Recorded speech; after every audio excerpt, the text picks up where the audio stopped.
Fourth conversation. The woman wanted to know where he wanted to go for lunch and what he was hungry for.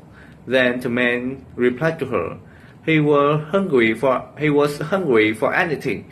He could eat anything, and even dog food restaurant.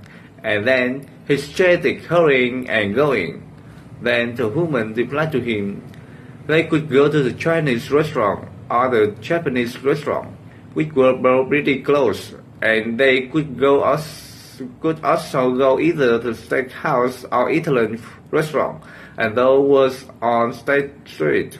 Then the man replied, getting to State Street would take forever in that traffic restaurant, and then he started going to get some Chinese for their stomachs. It was starting to hurt him then, and it was only a short word from the office. Third conversation. The woman said to Dr. Smith, the patient in room 1 was ready to see him. Then the man agreed, and he wanted to know if she had a chart with a medical history, because the patient was one who had had a heart injury 2 years before.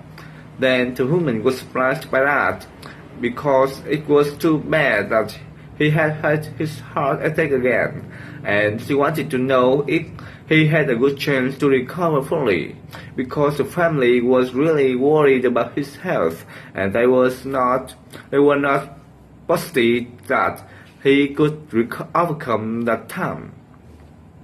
Then the man replied to her that was not the first time, so he was afraid to tell them that he probably wouldn't be able to recover fully. Good morning, teacher. Today I would like to tell you some short conversations between two people, the man and the woman. The first conversation. The woman said to the man she had thought that he had been out visiting clients that afternoon. Then the man replied to her, Mr. Reid had asked him to cancel the meeting, and they were really short-staffed in the afternoon that day.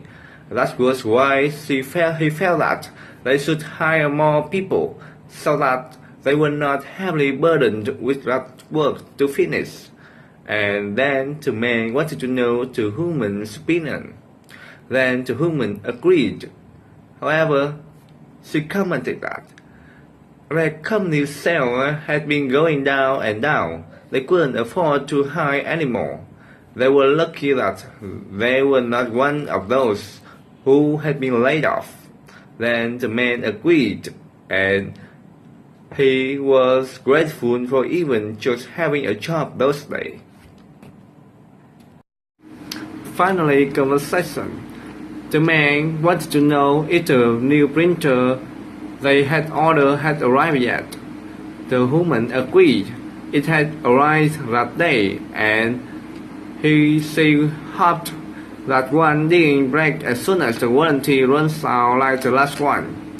And she had been so mad when that happened. The printers needed to last at least 3 or even 5 years. Then the man disagreed. They had ordered from a more reliable manufacturer that time, and although that printer was more expensive, he was positive it would do its job and stay faithful to them. The woman agreed, and she counted. It needed for the more money they had spent.